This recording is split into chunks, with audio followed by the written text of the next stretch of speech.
poursuivons notre lecture dans le livre des Actes.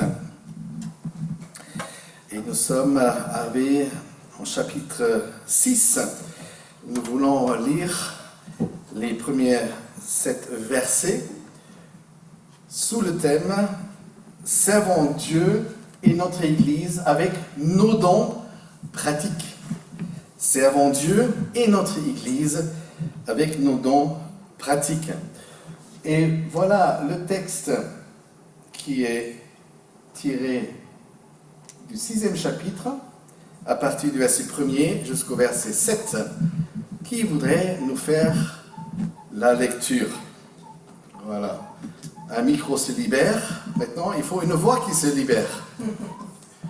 Merci, Isa, pour la lecture. Il y a 2 tableaux.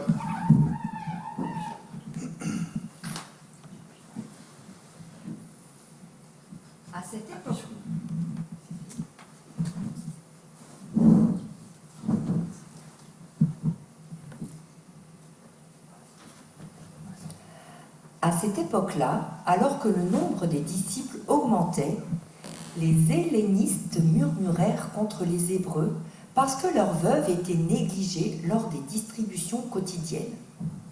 Les 12 convoquèrent l'ensemble des disciples et dirent « Il ne convient pas que nous délaissions la parole de Dieu pour servir aux tables.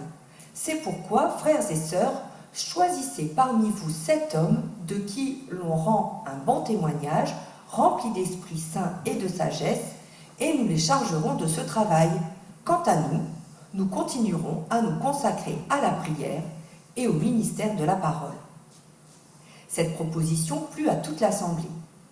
Ils choisirent Étienne, un homme plein de foi et d'Esprit Saint, Philippe, Procore, Nicanor, Timon, Parménas et Nicolas, un non-juif d'Antioche converti. Ils les présentèrent aux apôtres et ils posèrent les mains sur eux en priant. La parole de Dieu se propageait de plus en plus. Le nombre des disciples augmentait beaucoup à Jérusalem et une grande foule de prêtres obéissait à la foi. Merci pour cette lecture. Servons Dieu et notre Église avec des dons pratiques. Notre texte commence avec les mots « en ces temps-là ». Nous sommes toujours dans les premiers temps de cette toute nouvelle et jeune Église qui se dit l'Église du Christ, l'Église de Jésus-Christ. Le nombre des croyants, ceux qui commençaient à suivre Jésus comme leur sauveur et leur maître, est devenu entre-temps, finalement dans trop peu de temps, très peu de temps, très important dans la ville de Jérusalem. Malheureusement, et comment ça se produit dans notre société aussi, dans l'Église aussi, plus que nous sommes nombreux, plus certaines personnes risquent d'être oubliées, même d'être pas du tout vues. Ils se fondent finalement dans le grand ensemble. Et parce que nous sommes nombreux, voilà, on perd malheureusement de vue un certain nombre de personnes. En plus, en grandissant numériquement, l'Église commence à se mélanger. Des peuples, des personnes qui viennent de différents arrière-plans, même des peuples différents. Il y a d'autres langues que l'hébreu qui s'ajoutent à l'Église. Donc, une Église devenue multiculturelle et multilangue. À cette époque, l'Église de Jérusalem est composée particulièrement par 2 groupes principaux. Il y a d'abord les Juifs hellénistes, issus de la culture grecque. Ce sont des Juifs qui ont quitté le pays, aussi par des persécutions romaines ou autres, et qui ont trouvé refuge, comme aujourd'hui les migrants, mais en Grèce. Mais pour les grandes fêtes, ils reviennent à Jérusalem pour faire leur pèlerinage. Donc il y a des juifs hellénistes issus de la culture grecque, juifs nés en dehors de la terre sainte et qui parlaient le grec. Et puis il y a cette deuxième groupe qui sont les Juifs de chez eux, qui ont toujours habité là, ceux qui étaient à l'origine de l'Église. Appartenant, les amis, à un même peuple, ils vivaient quand même dans les cultures et même dans les langues différentes. Les Juifs de la Palestine se pensaient en plus supérieurs aux Juifs qui sont nés dehors de la Terre Sainte ou qui ont quitté la Terre Sainte, comme une forme de trahison.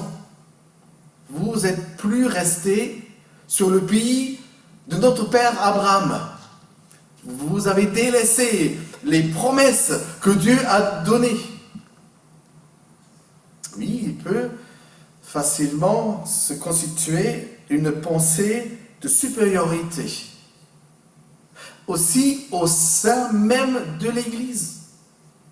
Que certaines personnes se considèrent plus instruites, plus spirituelles, plus cultivées, plus.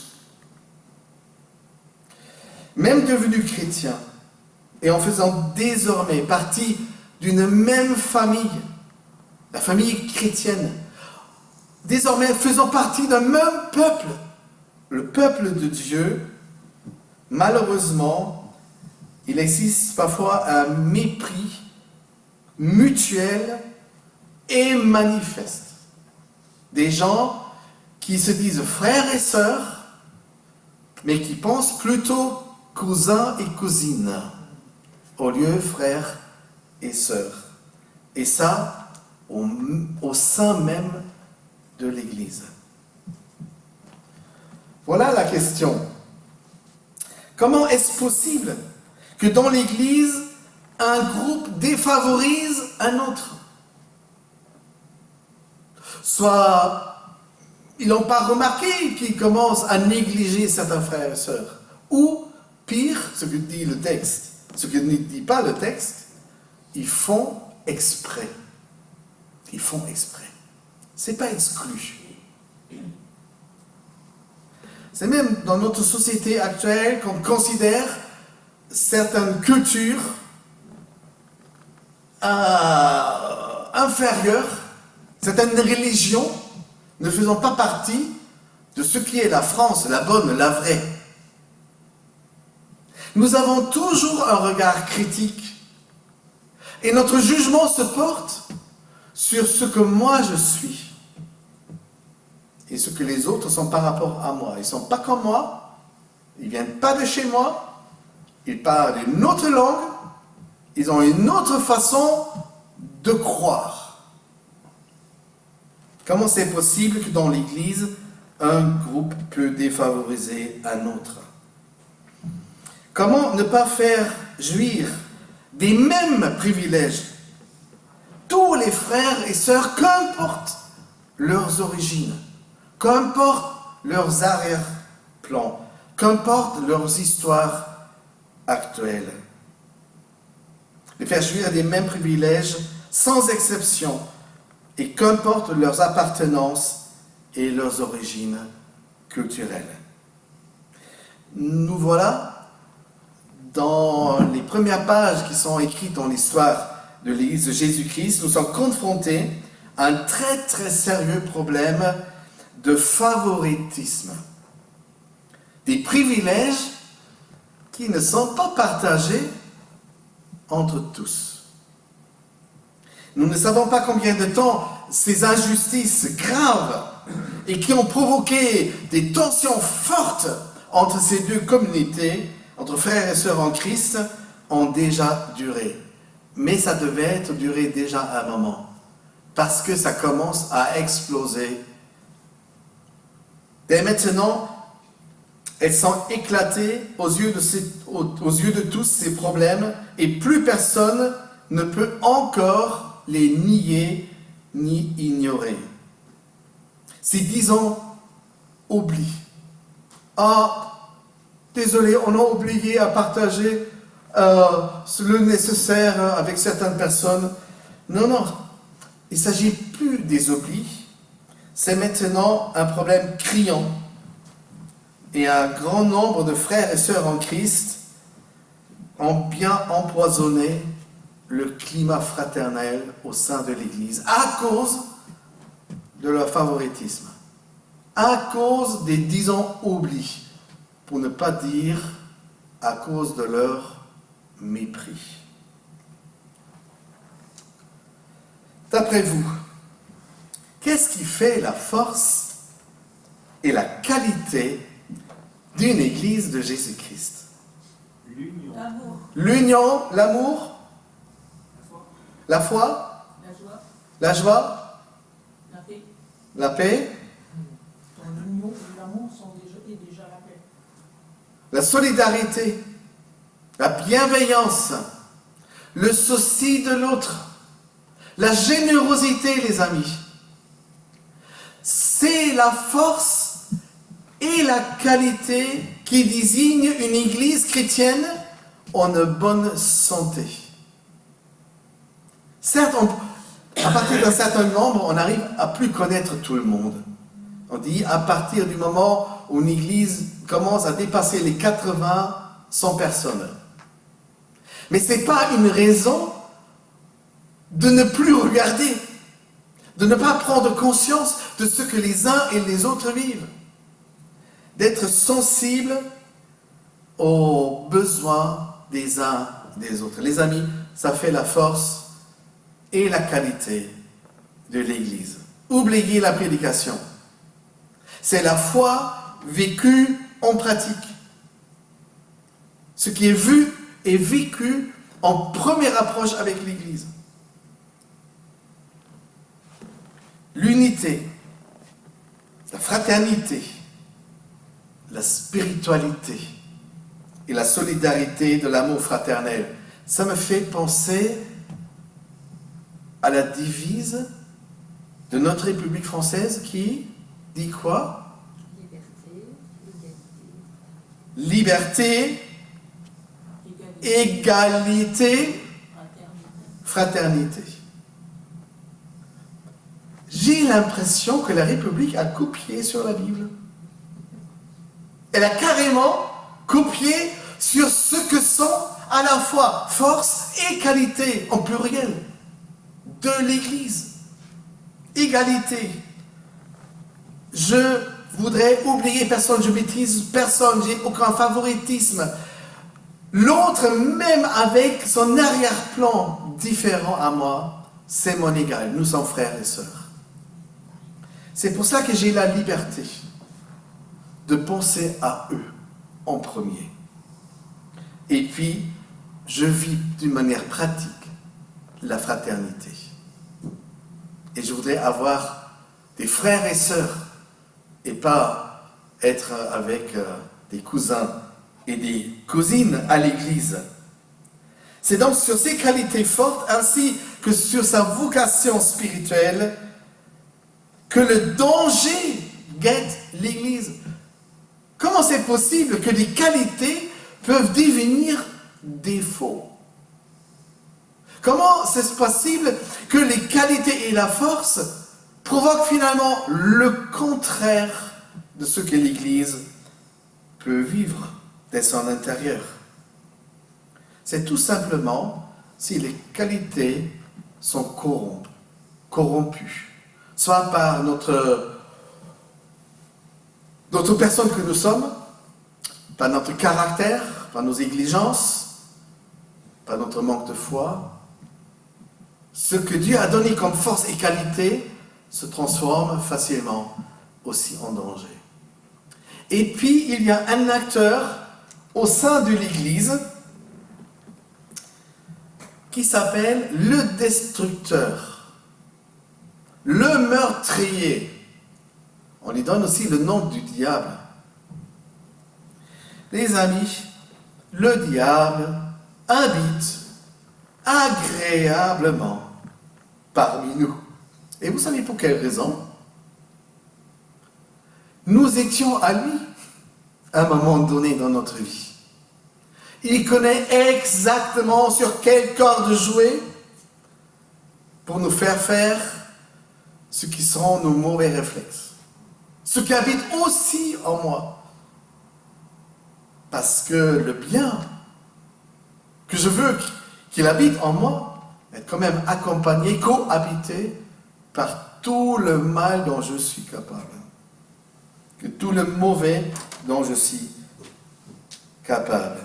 Et voilà la tactique du diable avec ses attaques spirituelles dans le but de détruire l'Église.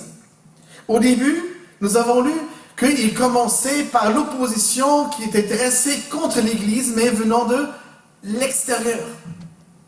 C'était les persécutions religieuses, les tribunaux religieux. Il cherchait à détruire l'Église par son côté extérieur. Étant donné qu'il n'arrivait pas à faire taire les apôtres, à annoncer le nom de Jésus, sa mort et sa résurrection, peut-être vous vous rappelez la prédication du dimanche dernier, mais c'est déjà une demi-éternité. Je vais vous relire ces phrases tirées de Actes chapitre 5, versets 12 et 13. Alors Pierre, devant le tribunal, qui ordonnait, vous la fermez désormais, vous avez bien compris? Vous parlez plus au nom de Jésus, ni de sa mort, ni de sa résurrection. Et au lieu de dire, oui chef, il dit, nous sommes désolés. C'est plus fort que nous. Pourquoi? Parce que nous savons qu'il n'y a pas un autre salut en quiconque que dans la personne de Jésus-Christ. Il n'y a pas d'autre nom que Dieu a donné sous le ciel par lequel on peut être sauvé. Vous voulez nous condamner pour qu'on la ferme? Faites ce que vous voulez. Mais non, on ne va pas la fermer. Au contraire, nous allons continuer à l'ouvrir grande, notre bouche. Et que notre témoignage puisse toucher un grand nombre de personnes encore. Si le diable, le grand ennemi juré de nos âmes, et le plus grand ennemi juré de l'Église, ne peut pas détruire le témoignage des côtés extérieurs, venant de l'extérieur, il passera tout simplement à l'étape suivante. Désormais, les attaques destructives deviennent de l'intérieur de l'Église. Et vous dites, mais ça ne peut pas être possible, l'Église doit être une forteresse spirituelle. Oh, je ne sais pas si vous vous trompez pas. Parce que l'Église contient une faiblesse majeure. Vous connaissez cette faiblesse? C'est toi et c'est moi. C'est notre côté humain. C'est notre côté pécheur. Pécheur, certes pardonné, mais toujours être capable de refaire vivre les réflexes d'une autre époque. Donc sur ces deux angles-là, attaquer, le diable a toujours essayé, jusqu'au temps actuel, à détruire l'Église. S'il n'arrive pas de le faire de l'extérieur par les persécutions et les menaces, mais il commence à jouer sur les cordes des uns et des autres, les cordes du cœur, de l'intérieur de l'Église, pour nuire l'Église à se développer. Et si possible, même la détruire. Comment fait-il? Il a déjà essayé, il y a quelques versets auparavant, par une situation qui était fort choquante. Il y avait un couple, Ananias et Saphira, qui, lors d'une collecte faite à l'église pour les besoins des uns et des autres, ont prétexté d'avoir vendu des champs et prétexté qu'ils aient tout donné, disons, à l'offrande, à la collecte. Oui, ils ont donné, mais il y avait encore une poche à remplir, en cas où, uniquement pour avoir une petite réserve, hein, on ne sait pas comment les temps vont être. Hein. On donne tout, bien sûr, mais il faut aussi penser à soi. Et cela a éclaté au grand jour. La malhonnêteté au sein de l'Église. Vous croyez que ça peut exister? Vous pouvez vous imaginer que même le mensonge existe au sein de l'Église? La déloyauté, la tromperie, le faire semblant, voilà, c'est sous cette coupe-là que sont tombés Ananias et Saphira, prétextés et se vanter d'une grande générosité envers leur communauté. Et finalement, ce n'était que du bluff. Et leurs paroles n'étaient que du vent. Auquel s'ajoutait cette faiblesse-là au sein de l'Église, l'oubli de la solidarité entre frères et sœurs, ce qui a fait naître l'indifférence. Imaginez, l'Église devient indifférente les uns envers les autres. Mais là, tu peux fermer carrément la boutique. Hein. Ou tu changes l'enseigne, tu enlèves Église, tu mets ce que tu voudras, mais c'est plus une Église. Ce sont ni les forces et les qualités d'une Église de Jésus-Christ. Pourtant, la solidarité faisait au début, tout au début, une des grandes qualités de cette jeune Église de Jérusalem. Je me permets de vous rappeler ce témoignage qu'elle avait les jours de sa naissance. Tous ceux qui croyaient étaient ensemble, ils avaient tout en commun. Ils vendaient leurs propriétés et leurs biens et ils en partageaient le produit entre tous en fonction de leurs besoins. Chaque jour, avec persévérance, ils se retrouvaient d'un commun accord au temple. Ils rompaient le pain dans les maisons, ils prenaient leur nourriture avec joie et simplicité de cœur. Ils louaient Dieu et avaient, écoutez, et avaient la faveur du peuple. Et à cette église-là, vivant une telle qualité de foi, le Seigneur pouvait en ajouter tous les jours. Si tu devais choisir une église, ou je te pose la question, pourquoi tu as choisi cette église, pour la faire la tienne, sans être prophète, je peux vous dire, c'est pour sa qualité de fraternité, de sa façon d'être aimable, de sa façon d'être solidaire et accueillant. C'est ça la force de l'Église. C'est ça sa grande qualité. Qu'est-ce que c'est la solidarité? Entre-temps, vous le connaissez, hein, parce que tous mes amis, hein, mon meilleur ami qui s'appelle Achim et qui habite à Brême, et mon petit ami, mon petit frère, qui s'appelle Petit Robert. Donc je lui demandais, Petit Robert, qu'est-ce que c'est la solidarité? C'est la relation entre des personnes ayant conscience d'avoir un commun intérêt, ou un intérêt commun, et qui s'apportent assistance mutuelle. Cool, hein? La solidarité, une qualité de l'Église. Des personnes qui se sentent liées par une responsabilité mutuelle. C'est le contraire de l'indifférence et c'est le contraire du mépris. Et parce que le petit Robert, même à cause de sa petite taille, a une grande sagesse et connaissance, je lui posais la question suivante. Et dis-moi, qu'est-ce que c'est l'indifférence? Des personnes qui sont sans intérêt et qui portent aucun intérêt pour d'autres personnes. Qui considèrent que certaines personnes sont sans intérêt aucun, sans importance aucune, qui ne m'intéressent pas.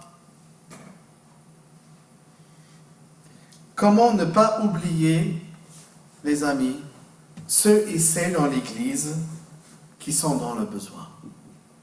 Certains le disent et le crient haut et fort, d'autres le font d'une manière tellement discrète qu'ils ne vont jamais dire un mot. Il y a aussi la fierté, n'est-ce pas, de ne pas dire qu'on est dans le besoin. Les amis, c'est aussi une bonne attitude. Non, nous ne sommes pas des mendiants. Non, nous ne voulons pas mendier et demander pitié, pitié, donnez-nous, voyez-nous dans notre besoin. Non, parce que le Seigneur pourvoira. Le Seigneur pourvoira. Mais par quels moyens il pourvoit? Les choses tombent du ciel? L'aide? L'argent? Des choses matérielles? Est-ce que ça tombe du ciel?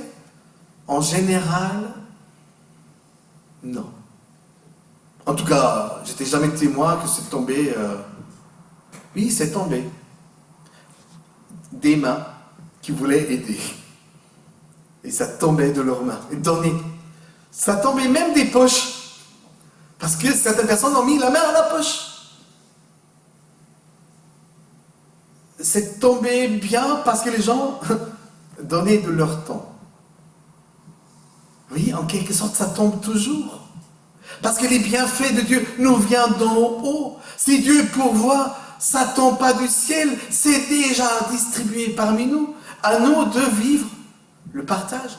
À nous de vivre la solidarité. Et d'avoir un regard bienfaisant. Les uns pour les autres, que nous savons dans le besoin. Pour cela, n'oublions pas nos frères et sœurs dans leurs besoins. Servons donc Dieu et servons donc l'Église d'une manière pratique. Oui, on pourrait aussi dire, je vais prier pour cela. Oui, c'est déjà une façon. Prier. Mais si tu commences à prier pour les besoins d'une personne, tu risques grand. Tu pries peut-être dans ton cœur, et Seigneur, je te confie une telle, un tel, avec ses soucis, dans sa situation actuelle.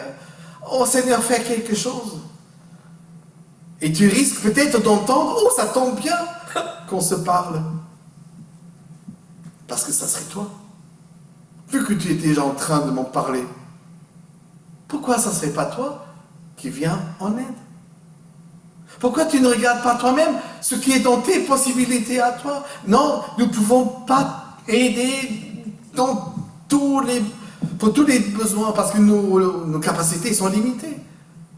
Mais nous avons quand même une capacité de donner, non? Et aider pratiquement, partager ce que nous avons. Tu dis, mais j'ai pas grand-chose. Oui, mais regarde dans le peu que tu as, tu en trouveras. Ça s'appelle la solidarité. Servons donc l'Église et servons donc nos frères et sœurs d'une manière pratique. Bon, certains disent, nous avons un pasteur.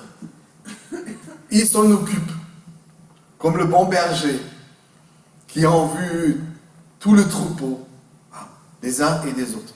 Oui, c'est vrai. Mais je crois que je ne vais pas vous choquer en disant, le pasteur n'est pas l'homme à tout faire. Parce que nous vivons l'Église ensemble. Vous vous rappelez qu'on commençait dans l'Église de Jérusalem à porter presque plainte en révélant le problème auprès des apôtres. Vous vous rappelez encore la réponse des apôtres? Heureusement, vous avez bien vu, mais nous sommes déjà dans l'enseignement.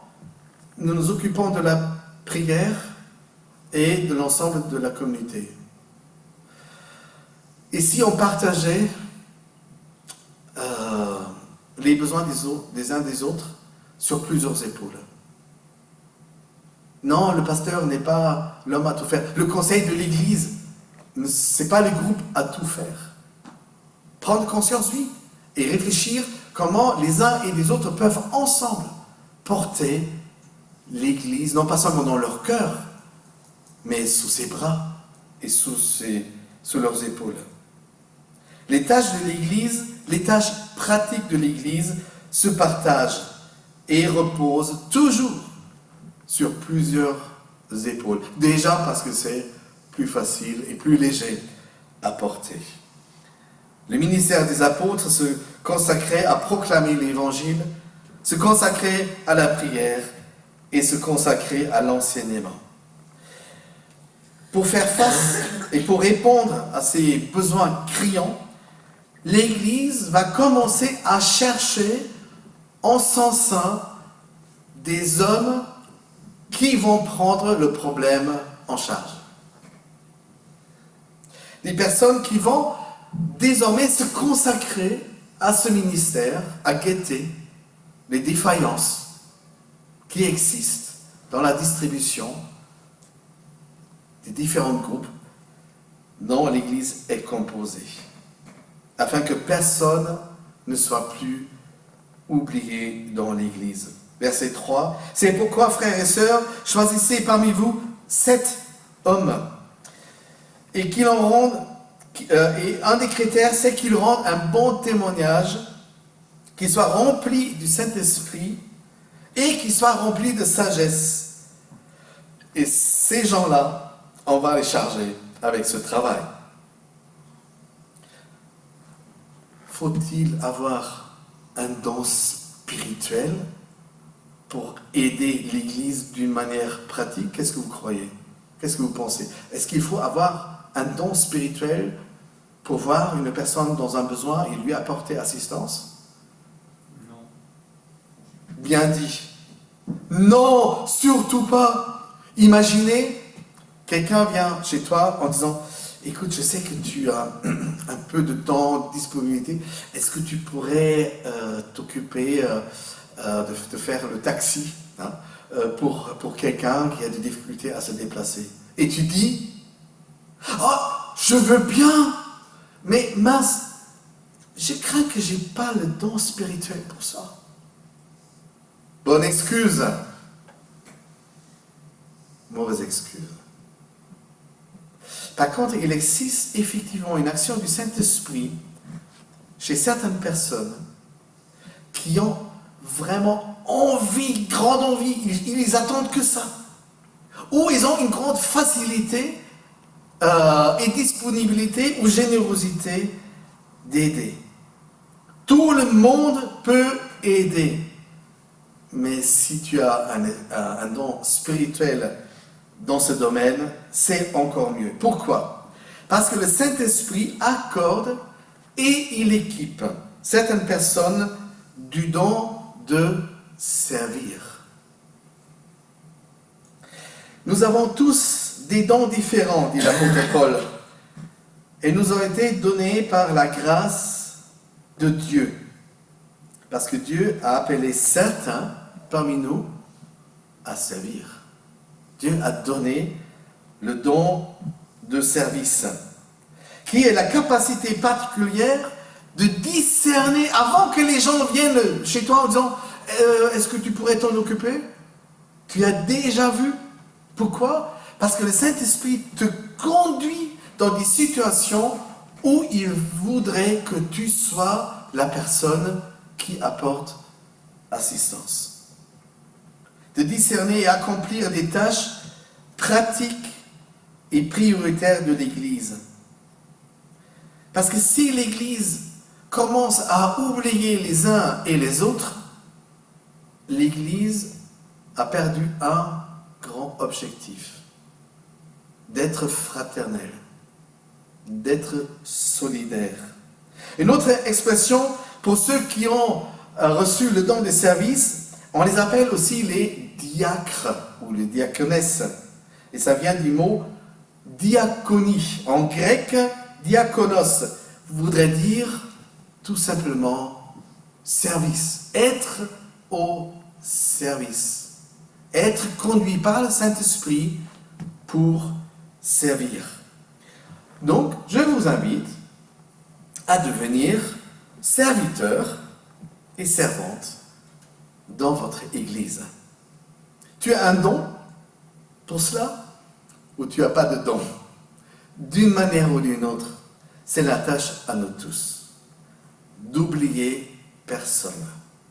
Être attentif aux besoins des uns et des autres. Et ce ne sont pas simplement les besoins matériels. Ça peut être affectif, émotionnel, ça peut être la maladie.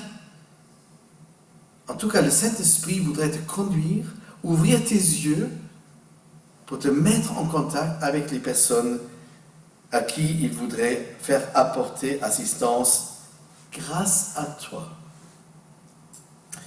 Voici les qualités requises pour les serviteurs et les servantes dans l'Église. Avoir le sens de vouloir servir. Et le mot magique ici, c'est vouloir. Il ne faut pas les botter le cul en disant « Mais un peu d'élan, mais quand même, un petit effort, toi aussi tu peux le faire. » Non. D'avoir le sens de vouloir, de prendre plaisir, de servir. Des personnes qui ont reçu l'Esprit Saint et le don d'aide et de service. D'être au nom de l'Église, au service pratique pour ceux qui sont dans le besoin. Tu ne le fais pas à ton nom, à toi, parce que tu es si gentil. Tu le fais au nom de l'Église et au bienfait de l'ensemble. Il y a aussi des personnes qui doivent être dignes de confiance, d'être remplies du Saint-Esprit et surtout aussi remplies de la sagesse. Parce qu'aider, on peut le faire de plusieurs façons. Mieux c'est si le Saint-Esprit te communique une sagesse comment le faire. Tu penses que c'est une qualité moindre? Détrompe-toi. C'est une des services au sein de l'Église qui sont parmi les plus importants. De même pour les diacres, écrit l'apôtre Paul en 1 Timothée chapitre 3, ce que nous avons lu les jeudis soirs en études bibliques. De même des diacres. Eux aussi doivent être respectables. N'avoir qu'une seule parole. Ne pas s'abonner à la boisson, ni être attiré par le gain. Si tu voudrais être diacre, servante, serviteur dans l'Église, tu dois être une personne fidèle. Et si tu es marié, tu dois être une personne fidèle à ton conjoint, à ta conjointe. Et bien diriger tes enfants. Et bien sûr ta propre maison. Ils doivent garder le mystère de la foi, dit l'apôtre Paul, avec une conscience pure.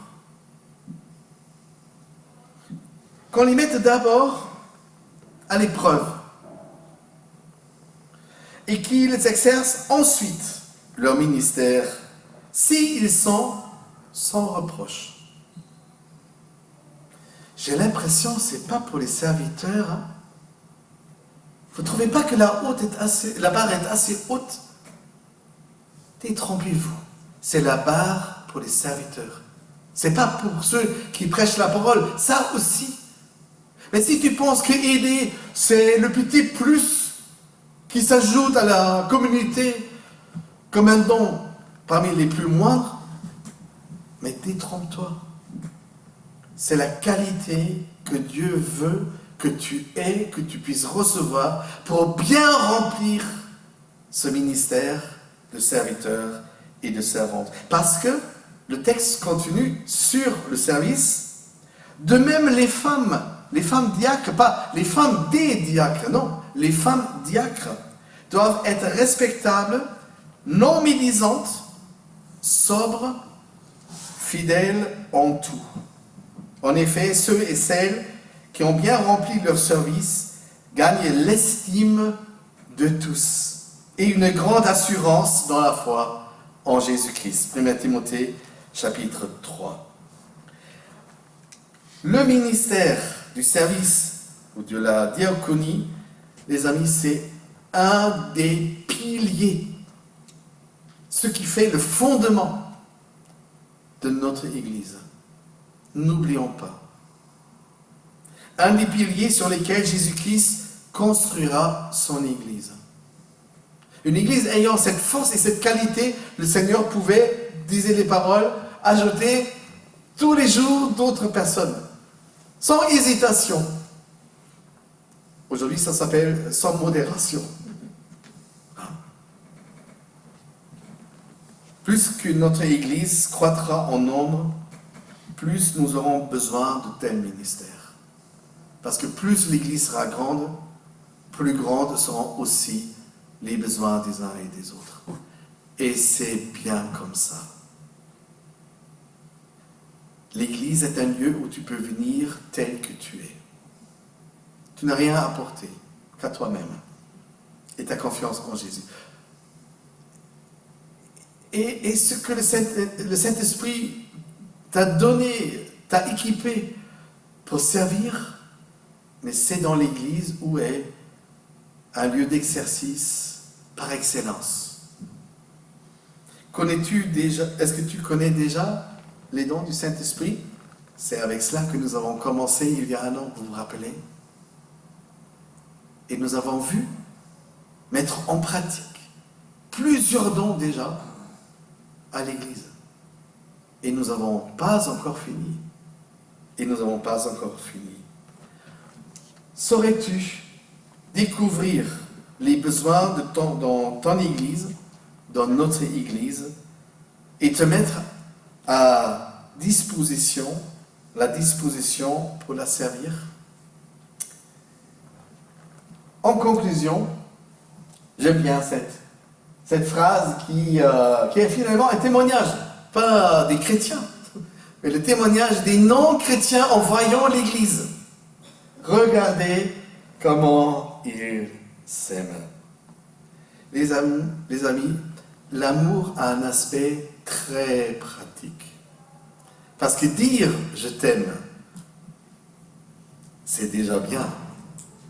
Montrer comment je t'aime, c'est déjà mieux. Et si tu ajoutes les paroles « je t'aime » à « comment je peux t'aider parce que je t'aime », ah les amis, ça c'est le comble.